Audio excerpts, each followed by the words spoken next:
নমস্কাৰ 24 লাইভ চাই থকাৰ বাবে ধন্যবাদ আৰু লৈ আহিছো এই মুহূৰ্তত এটা অতিকৈ বিশেষ খবৰ এবাৰ বিপদত পৰিছে কোকৰাঝাৰৰ সাংসদ নৱকুমাৰ খৰণীয়া নৱকুমাৰ ৰাজনৈতিক ভৱিষ্যত এতিয়া অন্ধকাৰ হৈ পৰিছে কিয়নো নিৰ্বাচন আয়োগে বাতিল কৰিছে নৱ খৰণীয়াৰ মনোনয়ন পত্ৰ ইতিমধ্যে দিনৰ 11 বজালৈ সময় দিয়া হৈছিল সাংসদ গৰাকীক আৰু দিনৰ 11 বজাৰ পিছত এবাৰ নিৰ্বাচন আয়োগে বাতিল কৰিছে নিৰ্বাচনৰ মনোনয়ন পত্ৰ আমি জনাই যাম এই মুহূৰ্তত খবিশেষ খবৰ আমি জনাই আছো এই মুহূৰ্তৰ এটা খেহতিয়া বিশেষ খবৰ এইবাৰ নিৰ্বাচন খেলিব নোৱাৰে নৱকুমাৰ খৰণীয়াই নিৰ্বাচন খেলিব নোৱাৰিব এবাৰ নৱকুমাৰ খৰণীয়াই আৰু এতিয়া সংকটত সাংসদ নৱ খৰণীয়াৰ ৰাজনৈতিক ভৱিষ্যত এতিয়া বিপদত পৰিছে নিৰ্বাচন আয়োগে বাতিল কৰিলে মনোনয়ন পত্ৰ 2024 চনৰ লোকসভা নিৰ্বাচনৰ মনোনয়ন পত্ৰ ইতিমধ্যে বাতিল কৰিছে কোকৰাঝাৰ লোকসভা সমষ্টিৰ প্ৰাৰ্থী আছিল খৰণীয়া ইয়াৰ পূৰ্বে গুৱাহাটী উচ্চ ন্যায়ালয়ে নৱকুমাৰ খৰণীয়াৰ বিপক্ষে দিছিল ৰায় দিছিল নৱকুমাৰ খৰণীয়াৰ বিপক্ষে জনজাতিকৰণৰ সকলো প্ৰমাণ পত্ৰ ভুৱা আখ্যা দিছিল ন্যায়ালয়ে গুৱাহাটী উচ্চ ন্যায়ালয়ে যেহেতু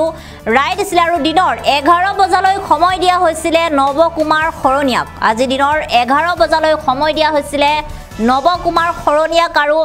11 বজালৈকে নৱকুমাৰ খৰণীয়াই জনজাতিকৰণৰ কোনো তথ্য প্ৰমাণ দিব নোৱাৰাৰ বাবে এতিয়া কোকৰাঝাৰ ৰিটাৰ্নিং বিষয়াই বাতিল কৰিছে মনোনয়ন পত্ৰ নিৰ্বাচন আয়োগে বাতিল কৰিছে নৱকুমাৰ খৰণীয়াৰ মনোনয়ন পত্ৰ যেহেতু কোকৰাঝাৰ লোকসভা সমষ্টিৰ পৰা নিৰ্বাচন খেলিবলৈ মনোনয়ন পত্ৰ দাখিল কৰিছিল সাংসদ গৰাকী আৰু তাৰ পিছত আসলতে এক বিতৰ্কৰ মাজত খুমাই পৰিছিল নৱকুমাৰ খৰণীয়া জনজাতিৰ হয় নে নহয় তাক লৈ এক বিতৰ্কৰ মাজত খুমাই পৰিছিল সাংসদ গৰাকী আৰু তাৰ পিছত আসলতে সময় দিয়া হৈছিল নৱকুমাৰ খৰণীয়াক নিজৰ প্ৰমাণ পত্ৰ দিবৰ বাবে সময় দিয়া হৈছিল আজি দিনৰ 11 বজালৈকে আৰু এই সময়খিনিত নৱকুমাৰ খৰণীয়াই কোনো ধৰণৰ তথ্য দিব নোৱাৰাৰ বাবে এতিয়া বাতিল কৰিছে নিৰ্বাচন আয়োগে মনোনয়ন পত্ৰ যেহেতু কোকৰাঝাৰ লোকসভা সমষ্টিৰ প্ৰাৰ্থী আছিল নৱকুমাৰ খৰণীয়া আৰু ইয়াৰ পূৰ্বে গুৱাহাটী উচ্চ ন্যায়ালয়ে নৱকুমাৰ খৰণীয়াৰ বিপক্ষে দিছিল ৰায় জনজাতিকৰণৰ সকলো প্ৰমাণ পত্ৰ ভুৱা আখ্যা দিছিল ভুৱা প্ৰমাণ পত্ৰৰে নিৰ্বাচন খেলিছে বুলি কৈছিল নৱকুমাৰ খৰণীয়াই ভুৱা প্ৰমাণ পত্ৰৰে যেহেতু নৱকুমাৰ খৰণীয়া ইয়াৰ আগত নিৰ্বাচন খেলিছিল আৰু সেইবাৰ গুৱাহাটী উচ্চ ন্যায়ালয়ে নৱকুমাৰ খৰণীয়াৰ বিপক্ষে ৰায় দিছিল আৰু আজি দিনৰ 11 বজালৈকে যেহেতু সময় দিয়া হৈছিল নৱকুমাৰ খৰণীয়াক আৰু এই সময়ৰ ভিতৰত নৱকুমাৰ খৰণীয়াই এতিয়া কোনো ধৰণৰ প্ৰমাণ কৰিব নোৱাৰিলে আৰু যাৰ বাবে এতিয়া জাতিগত প্ৰমাণৰ বাবে মুখ ঠেকেচা খাইছে নৱকুমাৰ খৰণীয়াই আৰু ইতিমধ্যে ৰাজ্যত যেহেতু প্ৰথমটো পৰ্যায়ৰ নিৰ্বাচন অনুষ্ঠিত হৈ গ'ল আৰু ইতিমধ্যে কোকৰাঝাৰত নিৰ্বাচন খেলিবৰ বাবে মনোনয়ন দাখিল কৰিছিল নৱকুমাৰ খৰণীয়াই আৰু তাৰ পিছত এতিয়া আজি দিনৰ 11 বজাৰ পিছত নিৰ্বাচন আয়োগে বাতিল কৰিছে খৰণীয়াৰ মনোনয়ন পত্ৰ আমি পুনৰ জনাইছো 24 লাইভৰ প্ৰতিজন দৰ্শকক নিৰ্বাচনৰ মাজতে এটা গৰম খবৰ কিয়নো এবাৰ কোকৰাঝাৰৰ লোকসভা সমষ্টিৰ প্ৰাৰ্থী নৱকুমাৰ খৰণীয়াই খেলিব নোৱাৰিব 2024 চনৰ লোকসভা নিৰ্বাচন আৰু এবাৰ যেহেতু বাতিল কৰা হৈছে মনোনয়ন পত্ৰ আৰু এই মুহূৰ্তত আমাৰ হাতত সাংসদ গৰাকীৰ কিছু মন্তব্য আছে সেই মন্তব্য আমি আপোনালোকক শুনাইছো